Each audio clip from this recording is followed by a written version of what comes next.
Does it understand us? Asked the Harkos warrior. The reptile-like bipedal creature would have stood a foot taller than the aquatic ape, had it been standing. It trembled in shock on the cargo bay's floor, staring wide-eyed at its betters. They call themselves human, and it does. We chipped him during transit. The Harkos scholar's flowing blue robes were the color of blood. Knowledge was the greatest weapon. They would learn what made humans bleed. This one is of their warrior caste. He is trained to overcome other members of his species in unarmed combat, and has intentionally increased his muscle mass by simulating labor. Though he is small and his systems disproportionately dedicated to fine motor control, he is strong. Their planet has 1.1 standard masses, so he should be formidable, all things being equal. I don't think so, laughed the warrior. It's delicate. It doesn't even have scales. Nothing can change that. The scholar looked back and forth skeptically between the two warriors. He wasn't so sure. Wake up, human! A lizard man in a yellow jumpsuit prodded Luke in the neck with a 6-foot-long flexible reed. Luke stayed frozen on the prison cell's mat until the prodding turned his fear into irritation. He inched back as he slapped the reed away with his aluminium blanket. The lizard man recoiled as if disgusted. Why am I here? Asked Luke. I'm not anything special. Indeed, said the lizard man. That is precisely why you are here. We wish to see what you are made of. There was unmistakable glee in the voice. While the lizard man gurgled and hissed, his natural voice seemed far away and muffled as if by a noise-cancelling headphone. In its place, a human voice played from a speaker practically inside Luke's skull. He could feel a prick of pain deep in both ear canals. You are going to fight. Huh, said Luke. Maybe this was like Idiocracy and they wanted the most average man to do tests on. But in fighting, he wasn't that average. He'd gone 3-0 at 155 in amateur MMA, and 1-0 at 170. The lizard man had a long, powerful tail that flicked around dangerously, but its neck was flat and had a hollow quality to it when it breathed or talked. It wasn't built in a sturdy way. This wasn't an alligator. It was an alien. Maybe he could fuck it up. The prison cell was much roomier than the one he'd been stuffed in earlier. It was clean, with seamless white surfaces and a cot sticking straight out of the wall. There was even a toilet and sink made of the same material as the floor, and joined with the floor as if it came from a single mold. Do you need anything, human? Said the lizard man. Luke stood up and faced it. Will we get weapons? Only that which nature gave you, though you seem to be lacking in that. That was true. The lizard man had a wide mouth, almost like certain dog breeds, and his teeth were sharp. His thumb came to a hard point, almost like a stick had been whistled into a spear. You will learn pain from us. Luke laughed. He couldn't help it. It just sounded funny. Human, what? He laughed harder. This must be a direct translation. Maybe they learned from the internet. I heard one of you call me Frel. I might die fighting, so I only get one chance to impress you. Can you tell me how you fight so I can be ready? If you fought a lot of us, we will learn quickly, so you might as well see my best, said Luke. We turn and whip with our tails to break our opponent's ability to stand, then latch on with teeth and drive our spikes into the weak places. For example, your lower ribs, your genitals, and your eyes, said the lizard man. You will submit quickly from the pain. It grinned, showing his teeth, and Luke couldn't help going pale. He did not want any part of that shit, but there was no point in begging.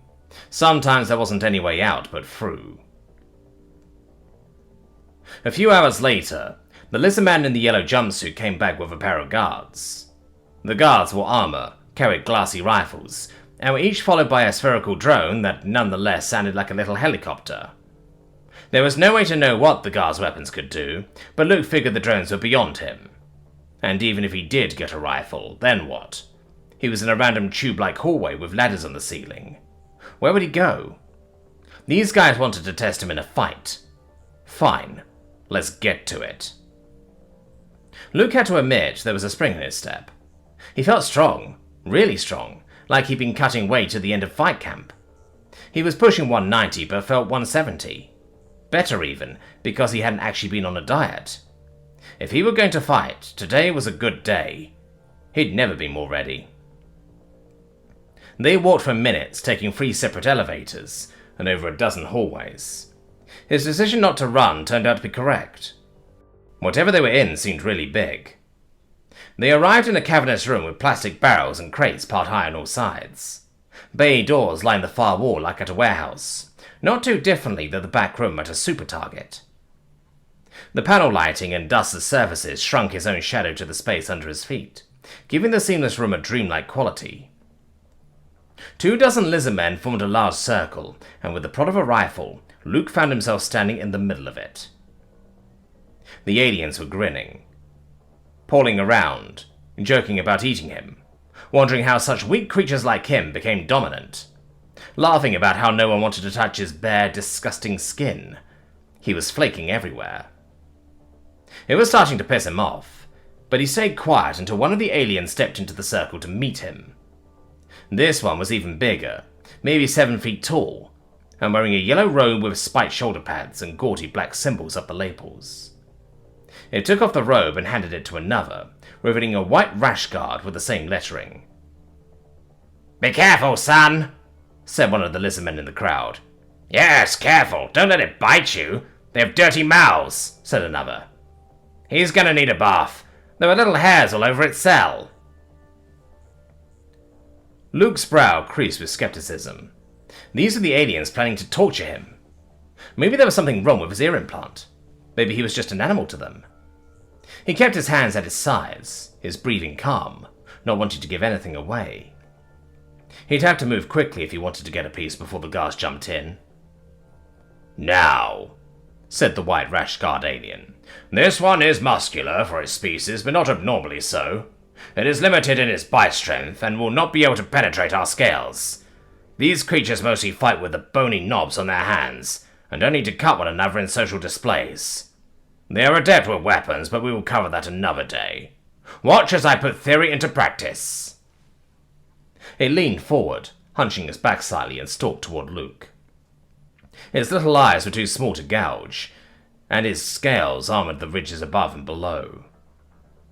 His teeth were sharp, and it looked terrifying. Luke raised his hands and stepped back into a fighting stance. He couldn't help it, his body forcing him into position early. The lizard spun. His tail lashed out at Luke's side, but he caught it on his shin like any kick. The tail was much, much stronger, but much softer than he had expected. It was like being slammed with a pillow. The force sent Luke sliding back several feet, hopping for balance, but it didn't hurt. Luke's vision tunneled in on the lizardman as the sound of crashing waves filled his ears. He had felt this rush of adrenaline before, in the ring, and knew how to relax and breathe. His coach would have told Luke he was doing fine, that his block was strong.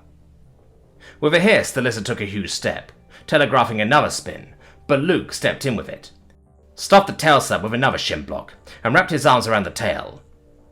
Its scales gave him something to grip, and holding on was easy. "Oh!" he shouted like he was sparring, switched his grip to one of its legs, and picked the whole 7-foot monster up into the air. A sharp pain tore through Luke's side, but he'd expected something. He wasn't backing down now. With a leap, he inverted in the air and slammed the alien to the floor, crushing it with his shoulder. It was howling and cursing now, jabbing its nasty thumb spikes into Luke's sides, covering both of them in blood. "Fuck you!" Luke shouted, as he dragged the scrambling alien toward him by its arm, pulled it past and jumped on its back. The lizardman fell to all fours while Luke's blood poured around both of them. All the alien could do was whip with his tail, but the heavy thumps landed with too much surface area to do anything, and it was slowing. No stamina. Luke had his back, and he didn't seem to know what to do about it. Not that he knew what to do with it. He didn't want to hit an armbar because it would stab the shit out of him with his other thumb, and he couldn't lock up a rear naked choke with how wide his neck was. He could put it in a crucifix, but once he started hurting the alien, they might pull him off. But he had something. His wide, flat neck would fit in his arms perfectly. Luke's awareness of the crowd was coming back. Someone was trying to coach his opponent, telling him to roll to get his hands back in the fight. It shifted its weight and fell on its side, but Luke rotated to keep his feet to its back and crushed its shoulders down further. The lizard man's body folded into itself, as it didn't have ribs, his arms pinned and useless. Luke shot his forearms across the front and back of his neck and squeezed them like a pair of scissors. With a hiss, the alien slumped unconscious. His snout hit the floor with a sloppy click. A heavy tail struck Luke, sending him rolling. He stood to find a guard pointing his rifle at him. "Enough! The human crushed his throat! Get him to medical!" The aliens moved in a flurry, running for help or trying to assess their leader's injury. "Not so fragile," said Luke. "Am I?" Darkness edged into the sides of his vision, and he took a knee. Felt like being choked out, but it was just all the blood. "Tell your guy, he fights like an arsehole." "Tell him yourself," said the guard. "You're going to show me how you did that." "The fuck I am," said Luke, as he passed out.